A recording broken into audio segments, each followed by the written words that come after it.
Okay, Jim, it's 8 o'clock. Let's give people a couple of minutes just to file in here.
Okay, Jim, why don't you go ahead?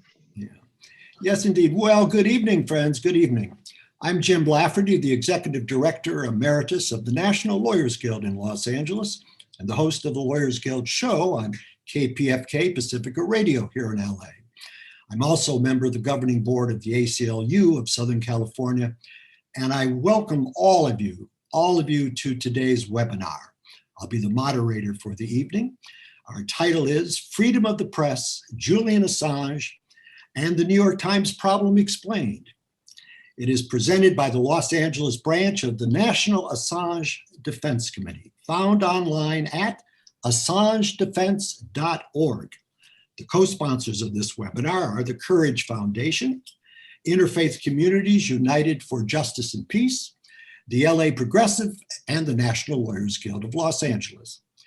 In a few minutes, you're going to hear remarks from our two deeply knowledgeable experts on this evening's topic, and I will give them a proper introduction at that time. For now, though, simply know that they are Attorney George Freeman, the Executive Director of the Media Law Resource Center and former Assistant General Counsel of the New York Times Company, and Aaron Aubrey Kaplan, a contributing writer to the New York Times opinion page and a former weekly op-ed columnist for the LA Times. In that regard, she was the first African-American to hold that position in the paper's history. And then following those presentations and my further interview of the panelists, we will open the webinar up to questions from you, our online audience. So you can just put your questions in the chat box. But first, by way of introduction, we're going to watch this short video from Daniel Ellsberg, who we are proud to say, along with Noam Chomsky and Alice Waters, are the co-chairs of our National Assange Defense Committee. So let's play the video.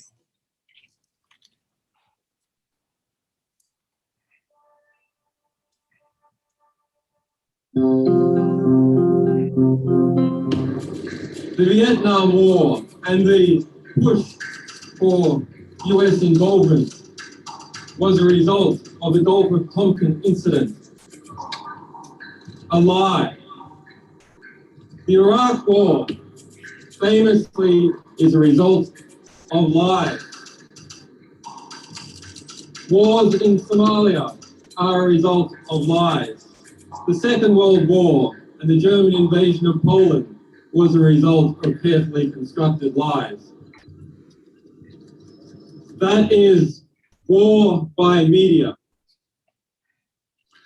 The attempt to extradite and prosecute Julian Assange, and he's already been indicted, is a direct assault on the freedom of the press, on the First Amendment, and on journalism here in general. It's the very first prosecution of a journalist for doing journalism, criminalizing journalism, in effect, in this country, in blatant violation of the First Amendment. My case, many years ago, was the first prosecution of anyone as a whistleblower for leaking information, classified information to the public. There have been many leaks before, but no prosecutions, precisely because of the First Amendment, which obviously forbade such prosecutions. So my prosecution was an experiment to see whether some law, in this case, the Espionage Act, so-called Espionage Act, could be used against the non-espionage defendant. I wasn't claimed to be a spy. It was recognized that I was a source. In fact, they knew, acting out of patriotic motives, to give information to the public that the government did not want out. Violations of treaties, revealed decades of lying to the American public and of secret threats that had increasingly escalated a wrongful, hopeless, murderous war. Like, for example, the war that we have waged on Iraq for many years now. I don't think any of those wars would have come about had there been whistleblowers like Chelsea Manning or Ed Snowden, both of whom were facilitated by Julian Assange and WikiLeaks. If the public and the Congress had been told about the planning, the threats, the lies involved in those operations, I think that what amount to millions of people ultimately would have lived, would have had their lives spared. The point here is that for many years, whistleblowers have been essentially needed if we were to avert both unconstitutional and terrible, wrongful wars.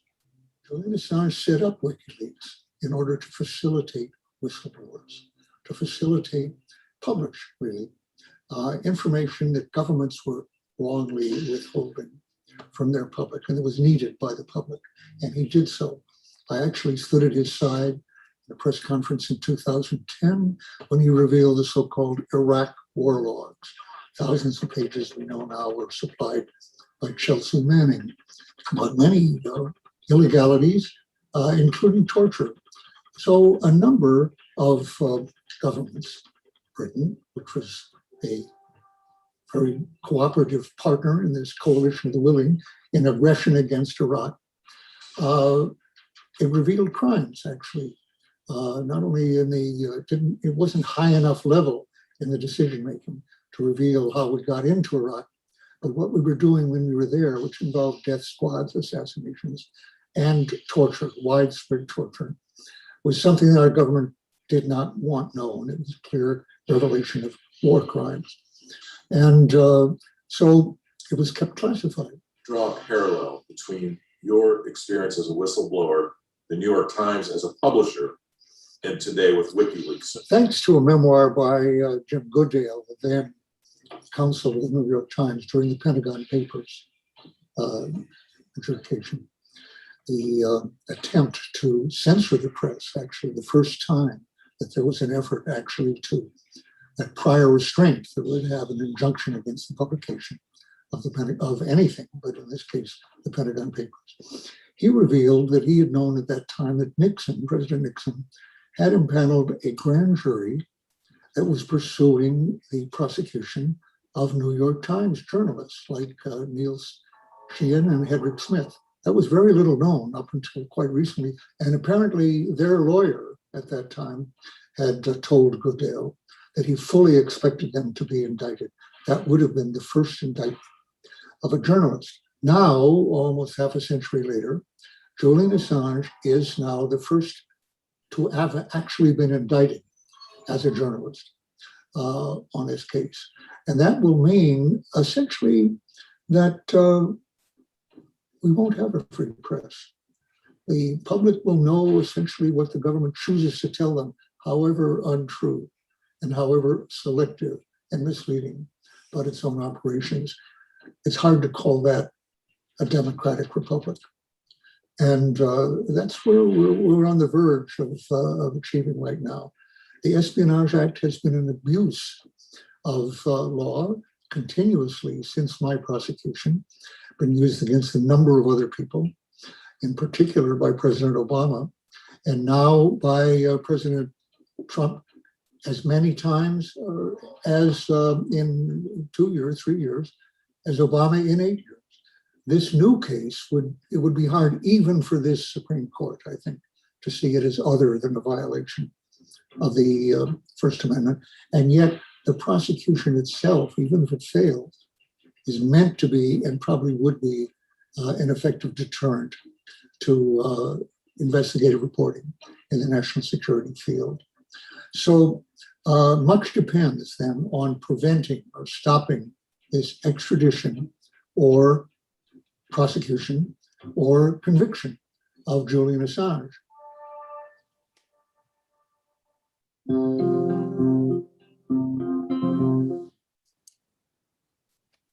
Well then, thank you very much for that. And it's always great to see Dan Ellsberg, as I said before, is one of our national chairs.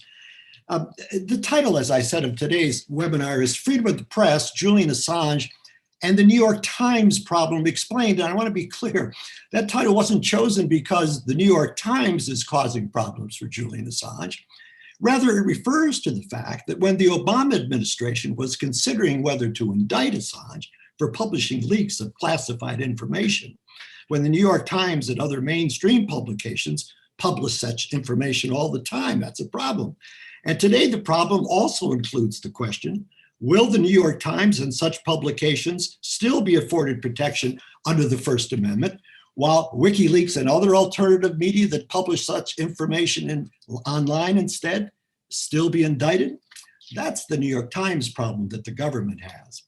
Now, Julian Assange is being prosecuted by the United States, as Dan said, under the old Espionage Act passed during World War I for use against spies. And he is the first journalist, as opposed to whistleblower, charged under that act. He's charged with conspiring to publish thousands of Iraq war logs, which he did, which among tens of thousands of documents exposed the lies and the criminal acts of the United States in the Iraq War. And if convicted, Assange faces up to 175 years in a US prison.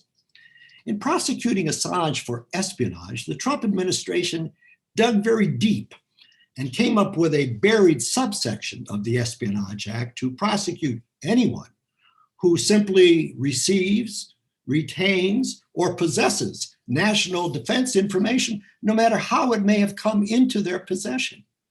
Matt Taibbi, writing in the anthology entitled In Defense of Julian Assange, makes the point that if the government can get away with using the Espionage Act to successfully prosecute reporters and publishers, in very short order, we're going to have no publishers and no reporters who will dare to expose the truth on such matters to the American people as Julian Assange did. Nils Melzer, the UN's special rapporteur on torture and other cruel and inhumane, degrading treatment, has said of Julian Assange that ever since WikiLeaks started publishing evidence of US war crimes, and here I quote, there has been a relentless and unrestrained campaign of public mobbing, intimidation, and defamation against Mr. Assange. In 20 years of work with victims of war, violence, and political persecution, I have never seen a group of democratic states gaining up to deliberately isolate, demonize, and abuse a single individual for such a long time and with so little regard for human dignity and the rule of law, close quote. Julian Assange is currently locked away in a notorious London prison, awaiting the outcome of the US government's request that Assange be extradited back to the United States to stand trial. And so it should greatly alarm all who cherish a free press in America that so far, the Biden administration and its Justice Department under Merrick Garland has continued to prosecute the case against Julian Assange. It is doing so by continuing the appeal of a decision in the extradition case in London that was actually favorable to Assange.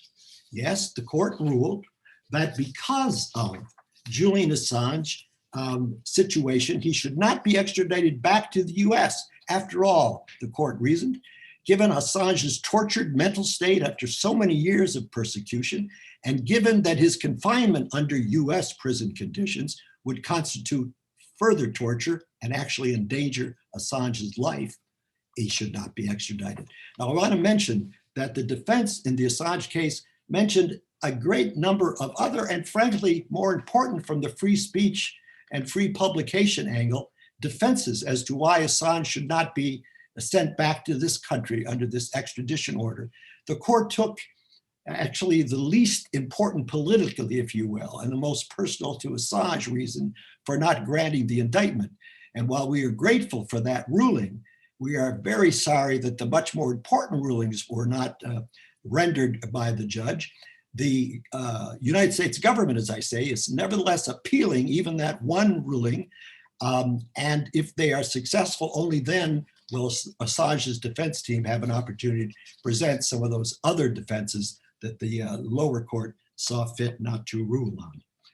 Julian himself, writing to the world from his horrific coronavirus-filled prison cell, he tells us, and I quote here, "I am unbroken, but the days when I could read and speak and organize to defend myself, my ideals and my people are over until I am free. Everyone else must take my place," he says. "I am defenseless and counting on you and others of good character to save my life. Truth ultimately is all we have." And so the question that confronts us today is this: after decades of ever greater repression of the press, are we going to let Julian Assange's case become a final nail in the coffin of a free and independent press in America? Or will the almost unimaginable injustice of his case arouse our justifiable anger and inspire us to fight like hell to save Julian's life as we fight like hell to save freedom of the press? We already find ourselves living in a United States of dangerously diminished democracy. And without a free and truth-telling press, we will never win back our lost democracy. For Julian Assange is right. The truth ultimately is all that matters. And now let me formally introduce our panelists one by one. Our first panelist is George Freeman. George Freeman is the executive director of the Media Law Resource Center. He is a former assistant general counsel of the New York Times Company, where he was at the forefront of numerous high-profile cases for that company. George is a well-known speaker on media and First Amendment issues.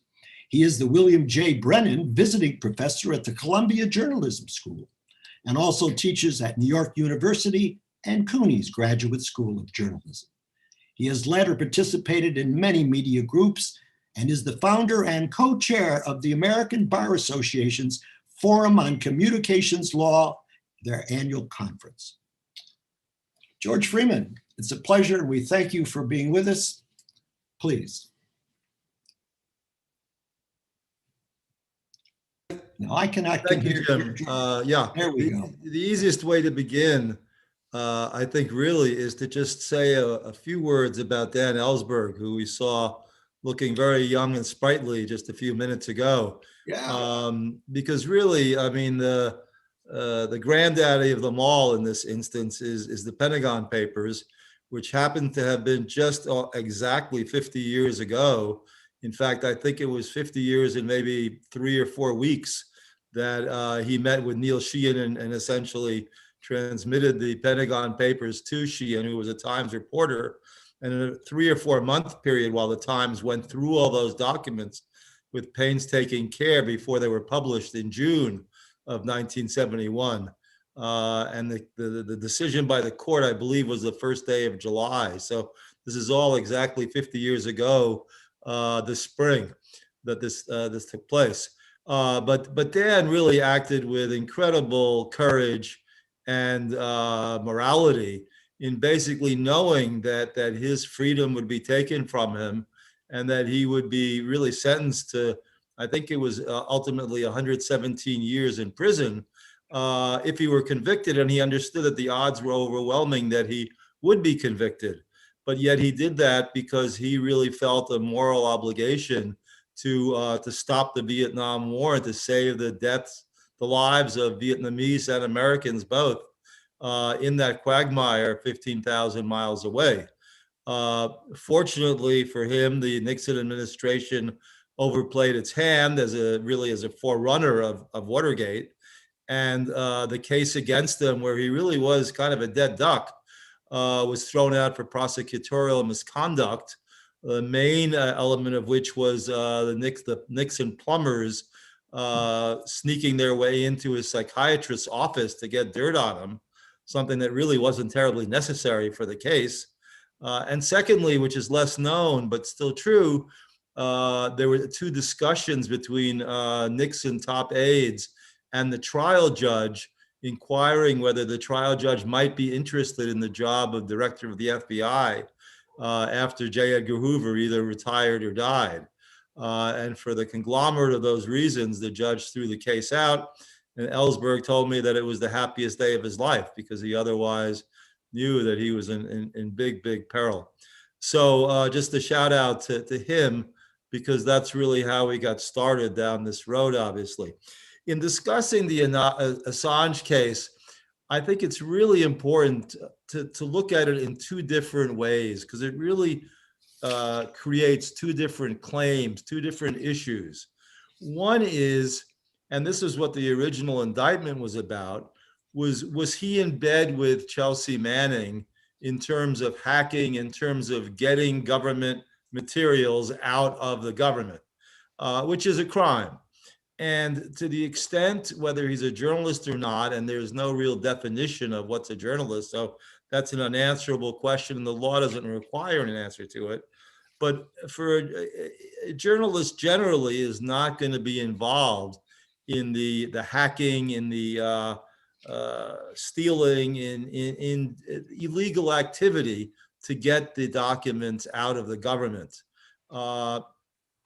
And so the question that really the grand jury, I think, in the Obama administration took 3 years looking at was whether they could find evidence of that, of Assange's really doing illegal acts along with Manning to pry the documents out of the government. If all Assange did was just passively receive them, then under the precedents that we all know, there is no crime committed. He didn't do anything illegal, and using the espionage against him would be totally unprecedented. And we'll get to that in a second. But the first question is really, did he do anything illegal? And the problem is that there's not a very good definition of what is illegal. The Supreme Court case that discussed this the most is called Bartnicki, and it says you can't that you can't be punished if you publish something that's truthful, which this certainly was, that's newsworthy, which this certainly was, and you didn't do anything illegal to obtain it. And so the question is, passive reception, it just appears on your desk, that's fine. You're going in yourself, and kind of scrubbing it from government files or government computers is not fine, but there's a huge gray area in between. Hey, I wonder, do you have any documents that might be helpful to me on such and such a topic that I'm reporting on? Well, yes. Well, geez, that's interesting. What do you got? Well, I can probably get you this, that, and the other. Oh, that'd be really interesting. Why don't you do that? The government might say that's already aiding and abetting in part of the illegal activity. And that's in fact what they say in this indictment. Journalists would say that's what we do every day, and national security journalism couldn't exist if you can't at least have that very rudimentary conversation that I just outlined. So those are the issues, the first issues, and those are the issues that were in the original indictment.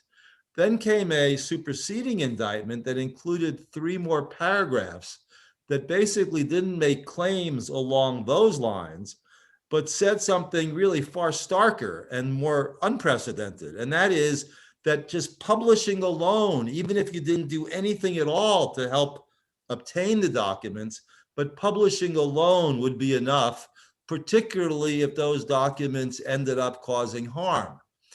Now, there's no evidence that harm was caused, and it's interesting that 10 years later, the government really hasn't ever said what any lives lost or any damage caused because of these leaks. But still, in that last indictment, they say that lives were endangered, and that therefore, and by the way, the Espionage Act doesn't really differentiate whether you've in fact endangered lives or not. It's whether you've harmed national security or not. But that's what's scary, and why I think Jim has named this the New York Times problem. Because presumably, at least if the lawyers who followed me at the Times, as I'm sure they did, would advise their reporters not to get involved in the actual scheming to get documents out of the government. But certainly we receive them and publish them. And if you can be indicted and prosecuted for publishing, that really brings up all of the chilling and the deterrent effects that Dan Ellsberg was talking about. And that would be totally unprecedented in a very, very grave sense. So you have to look, I think, at those two problems separately. Now, looking at Julian Assange, he's really not a very sympathetic character, whether it's because of all the documents he's released. People don't like him. Democrats don't like him for other reasons that really are totally irrelevant to this discussion, I think. He has the problem in Sweden and what his relationships there were. So my guess, or my strong feeling, is that the Obama administration really wanted to only make claims having to do with the first issue. That is to say, whether he was in bed with Chelsea Manning in getting the documents out of the government. And since they didn't find that evidence, they really didn't go ahead. Ultimately, I think Donald Trump thought that he was an unsympathetic character. Perhaps good law could be made with even these unprecedented claims of publication. So why don't we try that? Because if we can succeed against an unsympathetic criminal defendant and get good precedent, then boy, we're going to scare the bejesus out of the mainstream media and have a precedent that really would help us going forward if we wanted to bring the same case against the Washington Post or the New York Times. And if you think that the folks in the Trump administration thought this through, which maybe is giving them more credit than due, it's entirely possible that that was their thinking, and that's why this indictment has become as broad as it has. So that's kind of the legal setup, I think, that you have to look at.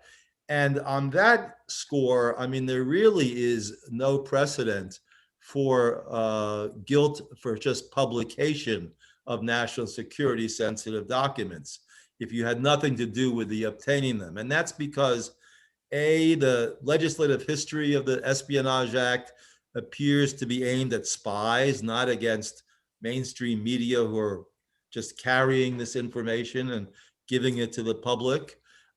B, there's an intent requirement to harm the United States. And if that has to be proven, certainly the intent of the mainstream media, I can't speak to what Assange's intent was, but certainly the intent of the mainstream media in these cases is to inform the public, not to harm the United States. And thirdly, and in my view, most importantly, is this Bartnicki case that says that if you just published material which you acquired without doing anything illegal, then the Constitution appears to bar any sort of prosecution for your of guilt for your publishing it, except that there's a ringer as part of that three-part test. It has to be newsworthy, has to be truthful, no problems there.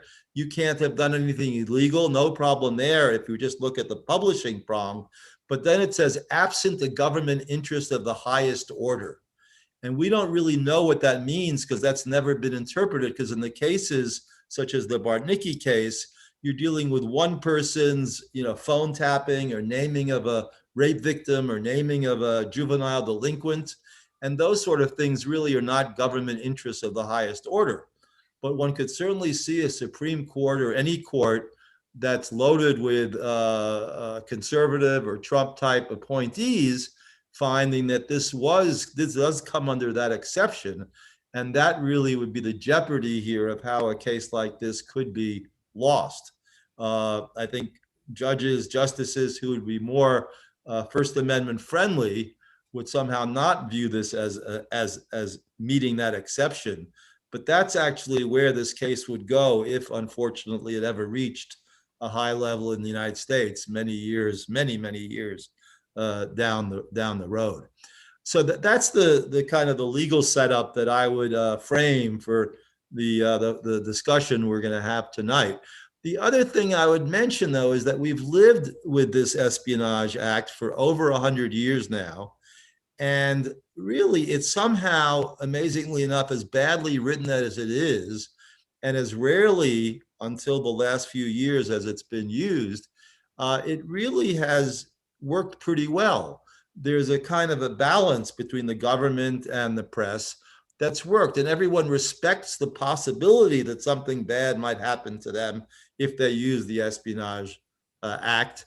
And therefore, they kind of behave all right in their respective corners, and therefore this balance has existed. But part of what creates the balance, I think, is that the press is thought to and does act responsibly. That the press, as they did with the unloading by Assange to the New York Times, the Guardian, the Spiegel, of the Iraq and Afghanistan logs and the State Department cables and the like, went through those documents with a fine tooth and comb to make sure that they would redact any information in there that could be injurious to the national defense or even to individuals who would be jeopardized in foreign countries. And that's an important element of this whole thing, that the press has to act responsibly on its own because it doesn't want to harm national security. And so one of the questions that's raised, I think, by these cases is whether in the age of the internet, where you can have most anyone putting information that might be injurious to the country online, does that balance work anymore? And I think that's what really, in the end, this case is all about. It's about the internet age, and does the old balance that has worked work today? And the sad truth is, I think to some degree, and it may be that I'm wrong on the facts, is that Assange at one point got so upset with the Times for not treating him as more of a hero, giving him more credit for being their source, reporting a lot on his the sexual claims against him, ended up not going to the Times anymore after that first document dump of the documents I've just talked about. But he then put stuff on his WikiLeaks blog or website himself without really going through the painstaking editing that we've just been talking about. And that, at least hypothetically, could cause more damage or danger than what the Times did. And that's why there's a little bit of a distinction and a little bit of a new problem caused by this whole situation where, you know, you can't be that sure that the distributor of this information will act as responsibly as the mainstream media has in the past. So I think I'd stop there, Jim, unless there's anything I should continue with. But that's really, I think, an outline of the situation in broad strokes, and that's kind of where I'm coming from in terms of this discussion. No, thank you, George. And you'll get a chance when we get into the discussion back and forth to answer some other questions and to expand on what you've said if you care to. I thank you very much, George, really. We now have our other panelist, Erin Aubrey Kaplan, who I mentioned before, I think is a contributing writer to the New York Times opinion page. In fact, I just read a terrific piece of hers about January 6th, a few days ago or a week ago. Time goes so crazy now. A piece which I very much agreed with, and encourage you to go back and check if you missed it. Explaining why she's still very angry and why I think we ought to all still be very angry. She's also was a former weekly op-ed columnist for the LA Times. her articles have appeared, well, in many publications, including Ms. Magazine, UCLA Magazine, The Guardian, The London Independent, Salon.com, The Crisis, Newsday, The Utne Reader, and Black Enterprise. She is the author of Black Talk, Blue Thoughts, and Walking the Color Line, Dispatches from a Black Journalista. That was in 2011, and I Heart Obama in 2016. Erin Aubrey Kaplan. Thank you, Jim, for that introduction. And thank you for reading that last column of mine. I think I took great umbrage because January 6th is my birthday, and it will never be, it will, as a day that will live in historical infamy from now on. Well, this is such an interesting discussion, and thank you, George, for that really comprehensive legal framework. I am not, I'm honored to be here. I am not, it's funny, I was thinking, am I a journalist? Now I'm not sure. But it's, there are many things I could say, but I am not a national security writer, but this whole thing affects journalists and journalism. And I just have to say, I remember the Pentagon Papers. I was a kid back in '71, but even at that point, I assumed that the US press, the American press, would just kind of get bolder and sort of, that would be sort of a starting point for, or a continuation point for the growth of the watchdog press. Actually, what's happened since then to me has been the opposite. The American press has not been that. That balance that George is talking about between the press and government, I think, has not been balanced quite a long time. And so Julian Assange is a really interesting problem. And I think that partly because he's not, like you say, is quite a sympathetic character. We're not quite sure if he's an honest broker all the time. But I think that, and there is a difference between, someone I read was talking about the difference between what a journalist does and what Julian Assange does. Journalists and editors curate information. What Julian Assange has done on his own is sort of just turn all the lights on, as somebody put it, turn all the lights on. Whereas a journalist will sort of, will turn on this light or that light or give certain things context. But I think, though, in the context of today, where we don't have enough information, we have had wars, as George pointed out, as Daniel Ellsberg pointed out, rooted in lies. And here's what disturbs me. This is a bigger issue that kind of is beyond Julian Assange, but I think he's trying to correct the problem, is that the American public, maybe the global public, we are beginning to see, we see these lies. We see what's going on behind the curtain. Even before we had WikiLeaks, we all knew the Iraq War was a lie. We all that was evident then, and yet the public, the public actually protested. We had the biggest protest, as I remember, in American history, in the run up to the Iraq War, and yet it happened. So I think that the bigger problem is the break between public sentiment and governance. That's been true a long time. And I think, with the advent of the internet and with so many things being online, I just wonder about our ability to, our capacity for outrage and our ability to direct the outrage at the right party. And I wonder about what journalists think of Julian Assange. I don't hear a lot of discussion about the case amongst, I have a very limited circle, but I really wonder how journalists feel about this. Journalists who are scrambling for jobs still because of our economic collapse and other things.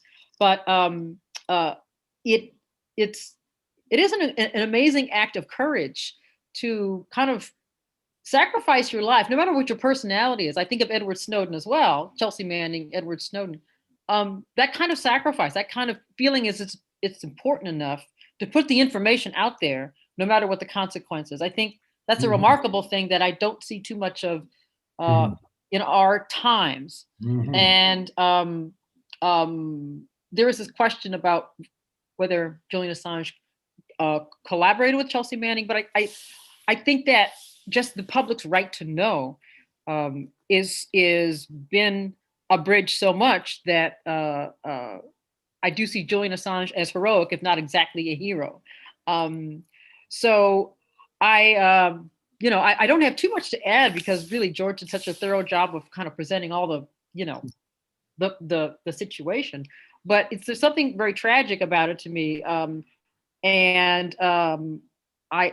have this kind of, maybe it's a wild, optimistic hope that the Biden administration will somehow dial this back, will somehow find a way to dismiss it or minimize it, or just not go ahead with prosecuting Julian Assange. Because like you say, the interesting thing to me is that we really don't have a definition of what a journalist is. And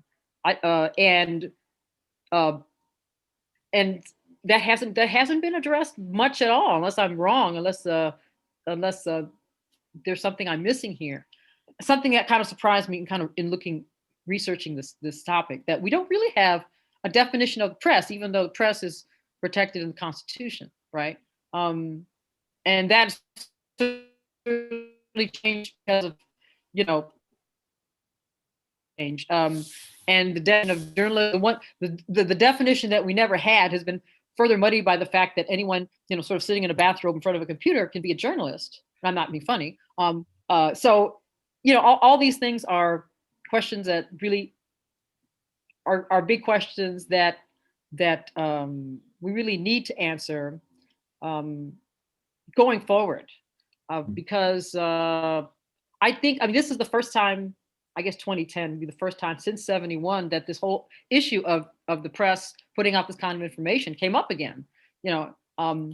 So far the New York Times and has not been indicted, and I'm assuming won't be.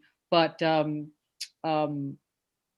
wonder about the press's, whatever the press is, their appetite for these kinds of stories and this kind of revelation.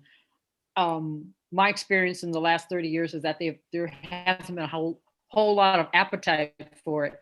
Whenever you have things, you have embedded journalists, things like that, it makes you really wonder about the press's role as watchdog, let alone kind of keeping all the lights on, Thank you. Oh, thank you. No, thank you very much. I do appreciate that. Let me, before I ask some questions of Aaron and of George, let me just make a couple of brief comments of my own, just because, somebody's been to law school, you can't shut up when you George understands that, but he told me a funny story about that the other day. But here's what I do want to say. I must say, I do find Julian Assange to be heroic. It's been almost 11 years now since his indictment. He knew full well when he undertook this what probably lay ahead. He knew full well, especially at that time, that online journalists, reporters, whatever, weren't going to enjoy the kind of privilege and protection, perhaps, and respect that print journalists do. Indeed, the print media has not been happy in all cases, certainly not initially, with the growth of online news reporting and journalism, what have you. So there was that. Secondly, just on a point George made, it is certainly a popular conception, although frankly not accurate, and in some important ways very inaccurate. George mentioned, for example, Sweden. He may not be the most ideal character. There's in the book that I mentioned before, the anthology in defense of Julian Assange, some reporters take about 24 or 5 rumors and charges that have been leveled against Assange. Almost everything that he's not a baby killer, I guess, was somehow left out of the mix, but pretty much everything else has been in there. And one of them, of course, being that these rape charges. Interesting thing is, and of course, this has not been reported in the press much at all, but it is a fact that the 2 women who were supposedly the subjects of these rapes had said themselves publicly that they were not raped, that the Swedish government is lying about what they said in the first place, and that all of those charges and rumors were because they believe, because the US government and the Western powers wanted to get Assange for what he did in dumping all of this embarrassing information out into the world. And then, you know, he didn't cause Hillary Clinton to lose the election. I mean, she did that all on her own, you know, quite well by not going to Wisconsin and Michigan, and we can name some other things. But part of what the U.S. government has helped orchestrate, it is my point, a panoply of false charges in order to discredit what Assange did and to discredit the very truth of the documents that he laid out there for us all to see, even if they were not gone through in the way some journalists might have traditionally gone through. Well, that said, I want to say that the first question I want to put to, especially to George, but Aaron, pipe in on anything. I have some questions for you as well. Okay. And in this regard, Jim Capizzo, who is one of our listeners, put this into the box. I'm feeling I should probably step aside and let Jim take over moderating, because it's the first question I have right here that I planned on asking, almost word for word. And the question is, George, what about state sovereignty? That is, what right does the United States have to prosecute a foreign national like Assange, who's never stepped foot in the United States soil, nor did his alleged crime take place here? So isn't that an issue? I mean, I realize the U.S. thinks of itself as has the right to be the policeman of the world, but what about this sovereignty question? I mean, I think there are a number of questions. One is that, and I don't have a great answer other than I think that would be a pretty strong defense point. But I guess I'm not an expert in criminal law enough to let you know what the government's answer to that would be. But I find the more intriguing question along similar lines is that the Espionage Act says that the act has to cause damage to foreign nations. And in fact, the leaks here are not causing harm hypothetically to foreign nations, but to terrorist groups that aren't nations by any definition. So one wonders how the arguments can be made that this even comes under the Espionage Act simply because the groups at issue aren't nations. You know, Al-Qaeda or the Taliban are not nations, and therefore one could argue that on the very words of the Espionage Act, they don't really apply. Yeah, no, that's another good point. Aaron Arby Kaplan, Julian Assange and Daniel Ellsberg argue, we just heard them make the point tonight, and I've heard Assange make it many times, that if we had true freedom of the press in America, then the lies that led to the Vietnam War or the Iraq War and other wars, Gulf of Tonkin, or, they have weapons of mass destruction and so forth, would have been known to the American people if we had the kind of vigorous and free press that I think Assange demonstrates. Those things would have been known to the American people. And the US government would have been far less likely to have entered into the wars had those lies been known in the first place. And there certainly would have been more opposition to at the beginning. That is, that if the American people know the truth about the lies often told by our government when it seeks to enter into war, there'd be fewer wars. Aaron Kaplan, you think that's true? I'd like to think that's true. I was just thinking as you were talking, what happens these days is people in government know the truth. They don't reveal it in real time. So what happens is they do a book deal later, and then it all comes out, and it's all too late. That seems to be the way things work. But I think, correct me if I'm wrong, but I think that I'm not sure that the press was kept from information, or they didn't press hard enough, say in the 50s and the 60s, before the Vietnam War was starting. I think there was this sort of agreement between the press, a lot of times between the press and the government, that the press would just put out certain things, that they wouldn't embarrass the government. They wouldn't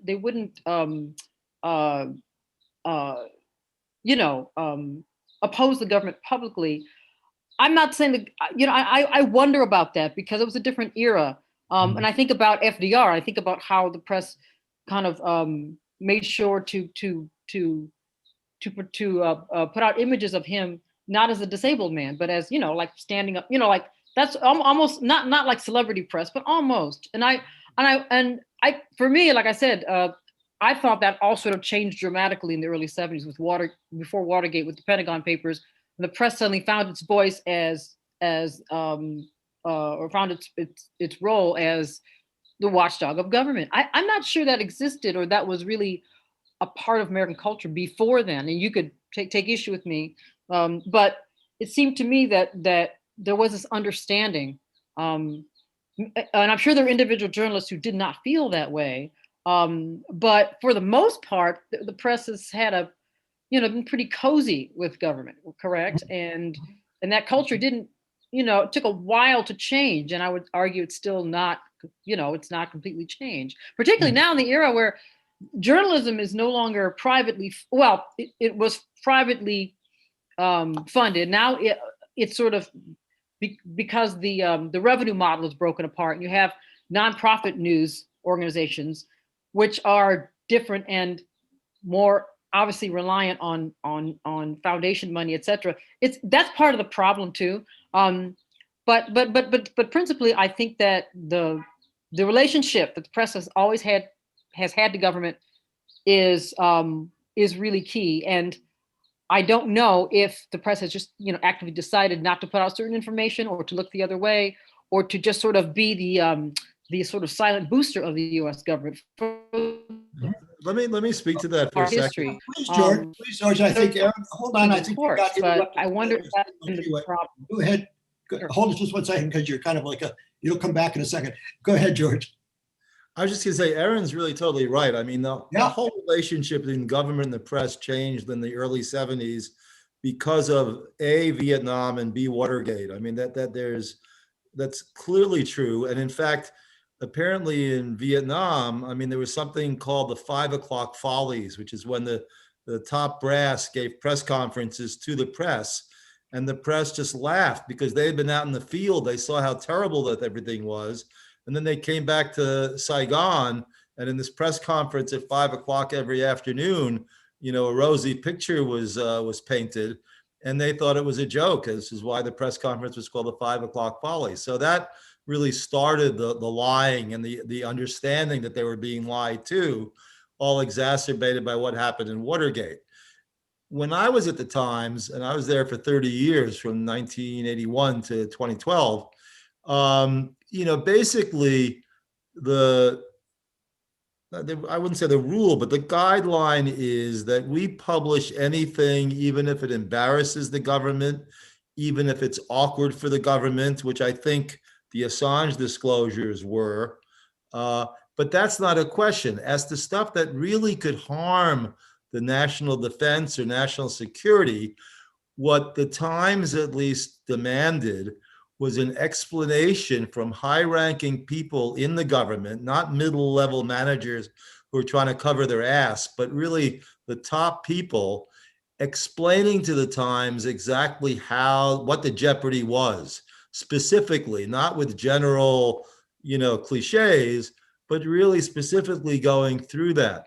And if they could make a case, then we would delay the story or maybe redact a couple of facts that the government was most concerned with, if we really thought that, yes, it was a danger to national security. I mean, I think there's no question that any reasonable newspaper would not publish the date and the place where the troop ships were landing on enemy soil, because then you're just kind of, D-Day wouldn't exist. I mean, that's a great question. Could D-Day have happened today? God knows. But it's fascinating that it did happen without any knowledge by the enemy whatsoever. I mean, it's really a miracle if you think about it. I was involved in one. I mean, you said someone said that there hadn't been anything before 2010, before this. And actually, I was involved when the Times wrote stories about the unconstitutional warrantless wiretapping of the Bush administration as part of the war on terrorists, where they were wiretapping American phone calls to kind of see if the terrorists were on the other line and what was being transmitted. And that there were processes that were supposed to be gone through, which the Bush administration didn't go through. And Times reporters got wind of this. And as they worked on the story, the government, rather than really deny it anymore, basically just started pleading with the Times not to publish that. And that led to a meeting at the White House between Bush and the publisher and executive editor of the Times. The meeting didn't start well because the publisher of the Times, Arthur Sulzberger, whose family had owned the Times since 1896, started with a joke, turned to George W. Bush and said, "You and me got our jobs the same way," i.e. through our fathers. And apparently President Bush didn't really like that bit of humor. And so the meeting got off to a rocky start. But then within moments, Bush basically turned to the editor and said, "If you run this story and there's a terrorist attack, you will have the blood of Americans on your hands because it will have been your fault." And that's pretty daunting language. Nonetheless, I mean, I reviewed the story. I suggested some changes. The espionage law is a little more strict when it deals with telecommunications, and this is kind of phone wiretapping. That's a telecommunication. So, but generally, the story was run, and the assumption at the Times was, based on the Pentagon Papers case, that we'd always run this story. So there was no holding back, and that's not the philosophy, I don't think, to hold back at all. The story was run, and 2 days later, basically Bush, Cheney, and I think Rumsfeld, Secretary of Defense, all got on TV on the Sunday morning shows and said the Times is going to be prosecuted, the publisher is going to be in jail. And I didn't really believe any of it because it didn't make any sense. It was so unprecedented. Does Bush really want to be bringing a case where the unconstitutionality of his own government is going to be at play every day? PR-wise, it didn't seem to really be a good thing for them. What I was worried about, and really what half of the problem that we're talking about that hasn't come up so far, is that they could easily have subpoenaed our reporters for who the leaks were that gave us this information. Oh, and yeah. on that, we would have been in very, very bad shape because Judy Miller had just gone to jail for exactly the same issue and refused to talk about her sources. And therefore, she went to jail for 85 days. And this was a year later, frankly. And so that's what I was worried about for years, that they were going to subpoena us and our reporters would slowly be off to jail. As it turned out, for reasons never clear, it didn't happen, but it very well could have. So that's another jeopardy in this whole thing. Well, and speaking of jeopardies, we have another question I'm getting from the chat box. This is from Sharon Kyle, and it's pretty much almost word for word in some ways what I wanted to ask. So I'll put the two questions together. If Assange, this is to both of you, if Assange were to ultimately get extradited back to the United States, and remember, we're urging everyone to write to Biden, write to the Attorney General, Justice Department, please drop your appeal of the Assange ruling, which keeps him from being extradited back to the United States. But if he were extradited back, stands trial, and can he avoid conviction, or if convicted, expect to have a reversal of his conviction at the Supreme Court based on, the Pentagon Papers notion of against prior restraint? And in that regard, to the extent that that is a danger, why hasn't the mainstream media in general been more vociferous in defending Assange, lest that situation come to pass? What do you think? Aaron, George, whoever. Aaron, well, let me Go ahead. Aaron, go ahead. Let's not be too polite. Jump in, Aaron. Go ahead. Go ahead, George. Go ahead. Go ahead, George. Come on. Come on. Go ahead. First of all, it's really important to realize that a prior restraint case is a much more difficult case for the government to bring and win than a prosecution. And that's because, just for a sentence, it's because the First Amendment is all about abridging speech.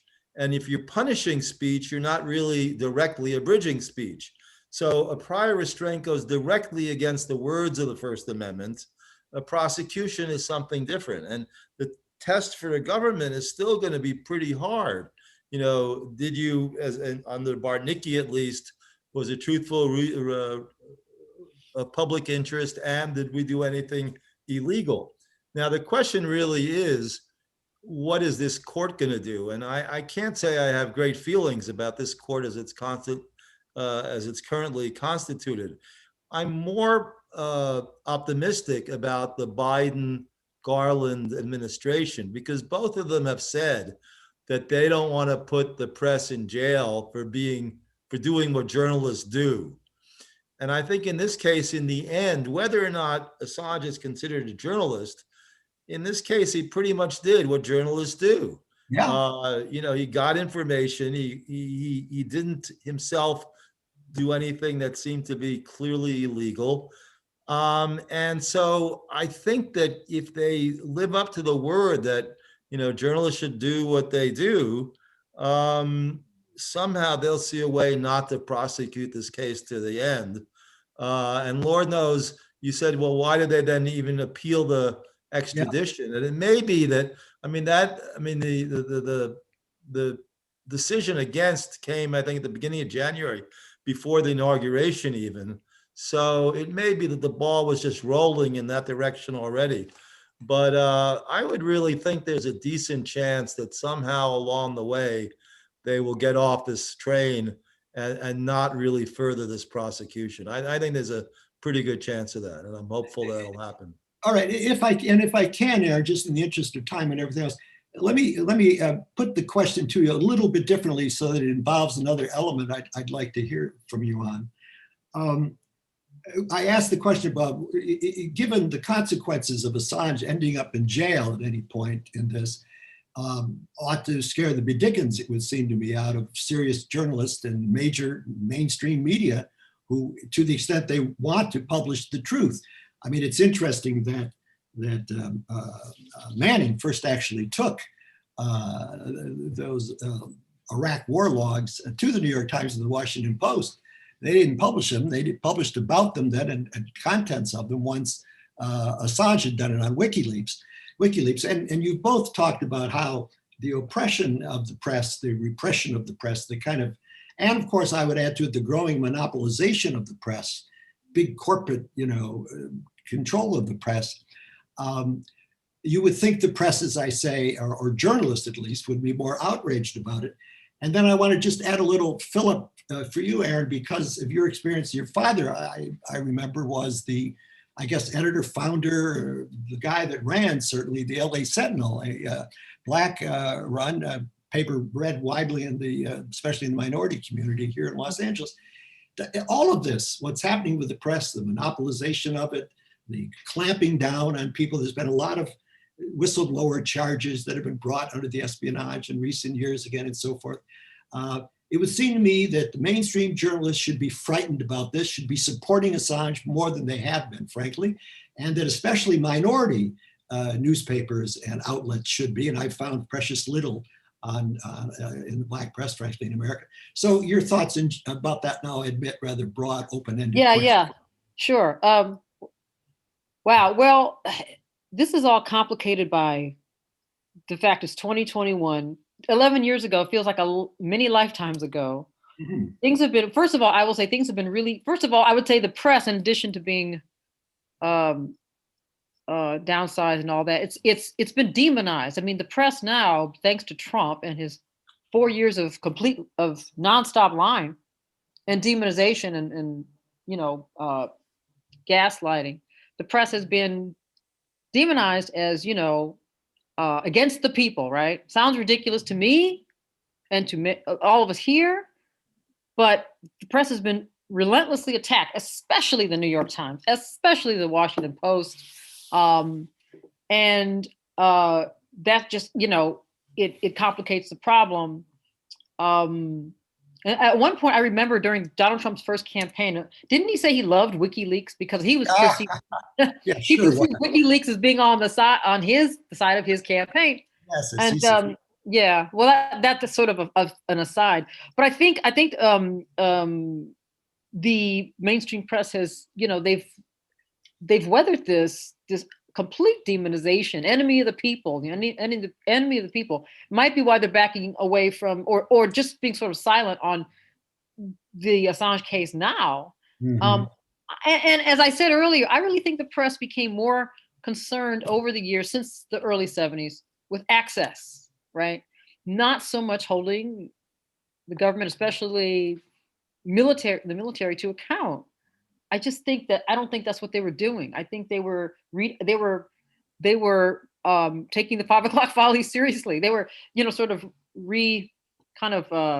repeating press releases and not, there's a guy I read, you might be aware of him, Andrew Bacevich. He's a, former Republican and military guy, but he has great criticism of how we've just all kind of been drawn into this very, very military culture, since 9/11 too, very pro anti-terrorism, etc. And the press has been, I think, scared away from holding the government accountable. And, you mentioned the warrantless wiretapping. That seems like not a minor offense in right now, but, the fact, it doesn't even, I'm not sure that would raise temperatures now. And then there's the general media landscape. I don't have to remind anyone, there is, not just Donald Trump, but a lot of what passes for press, Alex Jones and InfoWars and all that stuff, it's just spewing lies all the time. And what happens is what I think Hannah Arendt said, it's when there are lies out there all the time, it's not that people believe them so much, they just stop trying to believe anything, and so I think that includes the press, people, journalists, reporters, don't quite know what to be outraged about. It's hard to prioritize. Well, I'm going to follow up with another question for you, Aaron, in a minute, but I want to ask George a question, which I think is probably quickly answered. I don't happen to know the answer to it. It's asked by Steve Rohde in the chat box. And that is whether your organization, the Media Resource Center, has it taken a position yet in support of Assange? George? We really don't take positions other than through amicus briefs. And I'm sure that if the case actually comes to the US, we would support him and clearly support the defense, both in terms of his freedom and in terms of the precedent for the press in the long run. Mm-hmm. All right.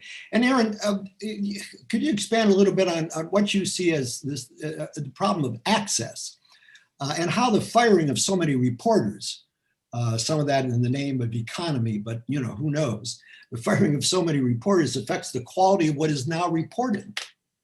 Oh, well, sure. It's like any business. I mean, we've had what I guess we call a work speed up. So certain journalists are laid off, not so much fired, I would say laid off. The remaining reporters take up the slack. So they're doing a lot of work. So no one, and you have, because of the layoffs and the fund and money, et cetera, you have journalists who could spend months doing a story, the investigative stuff that costs money, Yeah. So, those go away, or those are greatly diminished. Foreign bureaus closed, things like that. All that has a great impact on the coverage of the reporters by the reporters who are left. It's such a horrible timing because so many issues are expanding. Climate change. We need exponentially more reporters doing deep work all the time, not fewer. And so I guess it's a little unfair to pile on reporters because a lot of them are doing their work plus the work of many others. And we just really have not figured out this funding model. I mean, for a long time, up until the 2000s, early 2000s, families or owned papers. They more or less stayed out of the way of the media. Then suddenly, or not so suddenly, papers were not properties anybody wanted to own. And so here in the LA, the Chandler sold the LA Times. The LA Times went through all kinds of just downsizing and almost slumlord ownership, and this affected a lot of media. And so when that's happening, you're destabilized like that. It's very hard to keep up the quality of the product. So I think like teachers in this country, we demand a lot of journalists, but you got to give them the resources and the leeway. And I hope that comes back. It's very discouraging to see the old LA Times building downtown, which at one point was full, Yep. Then it became half full, and now it's, now it's in El Segundo. I'm nothing against El Segundo. I live close by there, but it's not quite the same thing. So but I don't know what the answer to that question is about how to fund a profession that is mentioned in the Constitution. The private ownership is not that stable. The nonprofit ownership is too new to really know if that's the best solution. But I think it's a real problem in terms of coverage that we need. But that's a real benefit of an online outfit like WikiLeaks in doing what it does, how much it was able to do. Imelda Aguilera asked us a question. She's making the point really, and she suggests that don't we think, and I certainly do, that what the government has done to Assange is to send a warning really to others who might be so bold to do what he did, not to do so. And that leads me into the question I wanted to put to you, George, to start with. And that is, I gave a quote in my early introductory remarks from Matt Taibbi in the anthology in defense of Julian Assange it comes from. And he makes the point that having used this obscure part of the Espionage Act that says that, hell, if somebody just shoves something through your mail slot and landed on your porch or in your house, you're guilty, whether you haven't done anything else or not. And then to go ahead and publish it, what have you. If that's the law, then Taibbi says we're going to be looking hard and low for publishers and journalists who are willing to dare do what Assange did. That ties in with this notion of kind of making him being a warning. Do you agree with Matt Taibbi, though, on that? Well, I mean, but the law clearly is not that. There's not been a case that has ever said that. So as I said earlier, I mean, one could argue that the Trump administration broadened the case and the indictment exists today because that they want to scare the mainstream media into believing that they will be found guilty, that they at least will have legal troubles if they do that. But I think the only thing I disagree with what Aaron said about in terms of the financial stress the media is under is that despite that, I mean, that if the mainstream media that has money or has some money has done a fantastic job over the last few years. I mean, the reporting on Trump, whether it's been his, faux businesses, his tax returns, his sexcapades, the holes in his administration. There have been disclosures. There were disclosures almost every day of this administration about some malfeasance or other. And the Times and the Washington Post, I think, were the two main factors that have done that. But I wouldn't, the notion that the media is not still, enthusiastically covering the government and is, a watchdog over government, I think it still is, to the extent they have reporters they can pay to do the job. And some media, local media, which is a bigger problem than what we're talking about, doesn't have the resources and therefore isn't doing that good a job. But in terms of national security, as it's covered by the main newspapers and main TV networks, I think has done an exemplary job under incredible pressure in the last 4 years of a president whose seems like almost only goal was to beat up the media because he didn't want the public to believe all the investigative reporting that was being done about him. That was his whole strategy in saying they were the enemy of the people. Fake news was, he said that once in an interview, that I do that because I don't want them to believe the stuff about me that they're putting out. And despite that, I think, the mainstream media did a terrific job over the last 4 years. So I think. All right. I just, because I want to move along, I agree with you about Trump. I'm not sure when it comes to what they did with respect to foreign policy and classified documents with respect to their foreign policy. But I want to put the question to you from Robert Corsini. He said, would somebody please speak to the double standard of the outrage that Jamal Khashoggi's murder and the slow motion murder of Assange, the double standard. One generated outrage by the press, and as far as Assange is concerned, he's been somewhat forgotten, and yet he's been suffering so long. He's not been killed yet, but he's it's a miracle he hasn't been, frankly, in the jail conditions he's been in. It's been reported by the rapporteur in charge of this at the UN that his mental state and what has happened to him as a result of this persecution by the US government for all this period of time, and by England and some other foreign powers as well, has left him in a state where he's damn near suicidal because of the mental torment and couldn't possibly be put in one of these rotten American prisons. Is that not some evidence of a double standard? Robert wants to know. Yeah, but I would say that's an easy one. Jamal Khashoggi was brutally murdered, dismembered. I mean, something that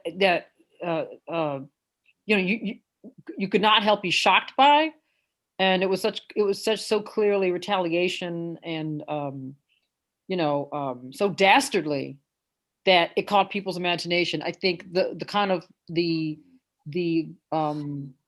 long, slow oppression of Assange is very different for that reason. It's not good optics, right? Or bad optics. It's not good optics, but I mean, but nevertheless, in many ways, it has more to do with freedom of the press. I agree. Yeah, for sure. I'm not arguing that. I'm just saying, knowing how people react to stories. And I really think the public. You're saying because Khashoggi bled, as opposed to, if it bleeds, it led. Correct. Yeah, not exactly the highest standard of journalism I can think of. No, and also it involved bad actors with the Saudi government. I mean, there was a lot of intrigue like that that people could get behind and oppose. Julian Assange presents a much more complicated problem. He's not a columnist, speaking his mind. He's someone who's putting out, turning all the lights on. Some of the information is very, absolutely essential. We wouldn't have known before. Some of it, people don't know what to make of it. They don't quite know what to make of Julian Assange. Arguably Assange is arguably more dangerous to freedom of the press in America and in the long run. George, your thoughts on that? Yeah, I agree with Aaron. I mean, the dismembering of, I think suggesting it's a double standard, I can't really agree with that. I mean, the guy was dismembered and murdered brutally. That's a different thing than being a criminal defendant in a case that goes through a court system, at least so far in England, that is, there's due process or what have you. And in fact, the judge decided that the U.S. jails were too dastardly, therefore kept them from coming here for that very reason. So I think there are two different cases, and I wouldn't make the comparison. All right. Okay, well, we're almost out of time. Let's take another question or two, though, that's lined up here. To what extent do you think that, to the extent there's been some, initially, I should say this, initially when Assange was indicted, the major press made comments about it. They always managed to throw in something about his supposed personality quirks, but they said that they opposed it and they saw it as a threat to certainly to freedom of the press in America. But there hasn't been as much about it. There's been reporting on the extradition case and on so forth. But again, I've followed this rather closely, as has our National Defense Committee. And there really hasn't been a lot of impassioned mainstream press coming to Assange's defense along the road here. There's been many turning points in that road, including right now. I mean, maybe I missed it, but I haven't seen a lot of editorials condemning the Biden administration for continuing to appeal the extradition ruling in his favor. So what do we make of that, Aaron or George? I think it's a fair point. As I said, I think so far it's too early. I mean, this wasn't obviously at the top of Biden's agenda. I think I'm hopeful that they'll do the right thing over time. But it's just a tough position, I think, to leap into. I don't know. I think that the press wherever the press deals with itself, it doesn't do itself any favors. The press is one of the worst spokesmen for itself, and it has been for time immemorial. I mean, there were times when we were trying to get freedom of information documents from the government, and we should have gotten it. And whether it was Rudy Giuliani when he was mayor of New York or President Bush, we wouldn't get the documents. And I said, why don't we do an editorial and beat the shit out of these people, and then we'll make some headway. Right. Oh no, we don't want to get involved. You know, we don't want to be lobbyists for ourselves. We really don't do PR for ourselves. And I'm not sure that that's the full answer, Jim, to what you're raising. But we don't have a history of helping ourselves from a public relations point of view. Yeah, no, it's a good and sad point, which leaves it, of course, to us, the Assange Defense Committee, and all of you who have joined us tonight in this webinar, I hope. And I'm proud to say and pleased to say that, you know, dozens of groups like Amnesty and Human Rights Watch and the ACLU and all sorts of media outlets have taken positions on this and are actively beseeching the government to stop the persecution and prosecution of Julian Assange. Aaron, and before we stop, let me ask each of you if I have a last thought or two you'd like to express. Oh, I was just going to add in response to the last question, or your question. Yeah, I think the press, much of it hasn't made up its mind about Assange. I think George is right. The press doesn't represent itself well, its own issues well. But I think that there's not a consensus about Assange, the whole oh dear, we're having a breakup problem, the whole WikiLeaks phenomenon. It's okay. Yeah, it's okay. Did I freeze? Go ahead. No, go ahead. Go ahead.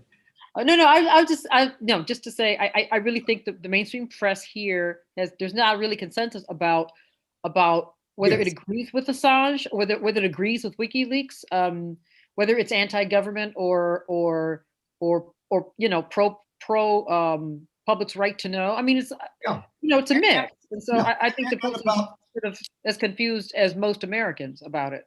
Yes, and about online publications and publishing in general. George, last thought for you before we have to wrap this up. Yeah, no, I agree. I think it's the facts are complicated. He hasn't gotten the support that maybe you would think that he would have gotten. I agree with that. Why that is hard to say, whether it's because he maybe didn't seem to give the appearance of editing or of being as responsible about the material he had. What was his real purpose? I mean, those are the questions that I think have mixed answers out there, and that's the reason. But I mean, to me, the most important thing is that, you know, good law, or at least not bad law, is made as a result of all this, and the best solution, short of a victory, and he might well win a case. I mean, juries have a way of doing the right thing, even if they get instructions for a judge that aren't 100% supportive. But I don't think it's going to come to that. I think, just like, don't forget, I mean, we criticized, or Ellsberg criticized the Obama administration, but they didn't bring this indictment, despite the fact that the grand jury worked for 3 years, and he was in office for 6 years while this was going on. He was afraid of the New York Times problem, as you put it aptly in your title. And I think Biden is in the same position, albeit the case has moved on. But I think in the end, he's going to bow to his own instincts about the press doing their job and being respectful. And to me, that would be the most important and the best solution. Well, I would like to share your optimism. I sure as hell hope you were right about that. I really do. No, I really do. And you may well be, and we certainly hope so. But I, for one, am not going to rest on that hope. And I know you're not either. That's why all of us have gathered today. I thank both George Freeman and Aaron Aubrey Kaplan, and all of you who've signed into the website. We got to some of your questions. I know we didn't get to all of them. Before we do say goodnight, though, because I do believe that if we want to be assured of George's optimism coming to pass, or is hope coming to pass. We're going to have to work hard for that, I believe. That means that go on to the defendassange.org website. There it is, AssangeDefense.org. You'll learn all about the global, around the world, the protests and actions that are going to take place Sunday, April the 11th on behalf of Assange. Write to Biden's, write, it's easy to do. You go online, you do that. You write to Merrick, you write to the Justice Department. Drop your appeal. You said, remember what Obama did, drop your appeal. Don't continue to prosecute Julian Assange. I subscribe to the school that it's only if enough of us, and more people are doing it, more and more of the leading free press and civil liberties groups in the country have come to his defense, and in the world have come to his defense. And it's only if we continue to be strong and fight for what Assange says, the truth, which is all that really matters, can we defend Assange and in the long run defend our own democracy, freedom of the press, and other reporters who would want to do what he did if they believe they can do it without facing what Assange has had to face. So thank you for joining us now. Stay active with this cause. Keep checking that website and help in any way you can to raise the torch for Julian Assange. Thank you, my friends.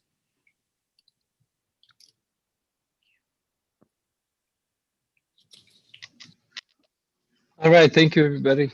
Gonna have to close it out here. Thanks so Okay. much. Thanks, everybody. Thank you. Thank Yeah.